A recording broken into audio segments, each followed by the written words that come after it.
2001 నుంచి టీఆర్ఎస్ పార్టీలో కేసీఆర్ ఎంబటి ఉన్న వాళ్ళము. ఇప్పుడు బాలరాజు వచ్చి పోతుంటారు ఇన్ఛార్జీలు, కానీ మేమంతా కేసీఆర్ ఎంబటే ఉండాలనేది ఒక పెద్ద తీర్మానం చేసినాం. ఖచ్చితంగా కేసీఆర్ ఉన్నంత వరకు టీఆర్ఎస్ పార్టీలో ఖచ్చితంగా కొనసాగుతాం. కానీ మేము అనుకున్న దానికంటే ఎక్కువ ఊహించిన దానికంటే ఎక్కువగా ఈరోజు కార్యకర్తలు స్వచ్ఛంగా తరలి వచ్చి మేమంతా కూడా టీఆర్ఎస్ పార్టీ ఉన్నాము, ఎక్కడ వదిలిపెట్టే ప్రసక్తి లేదు. మేమంతా కూడా కేసీఆర్ ఎంబడి టీఆర్ఎస్ పార్టీలో ఉంటాం తప్పితే వ్యవస్థ అనేది ఉంటుంది.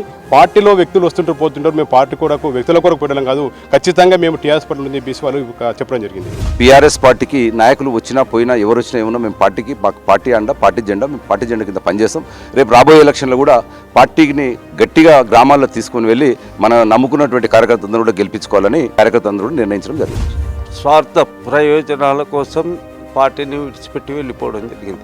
ఆయన పోవడము మా ఎవరితోటి సంప్రదించకుండా పోవడం ఒకటి, పార్టీ విలీనం అవుతుంది వేరే పార్టీలు అని చెప్పడంలో మాకు బాధ అనిపించి కార్యకర్తలు అందరు కూడా ఎప్పుడు పార్టీకే ఉందామనే ఆలోచనతో ఈరోజు అందరు కూడా వాలంటరీగా రావడం జరిగింది.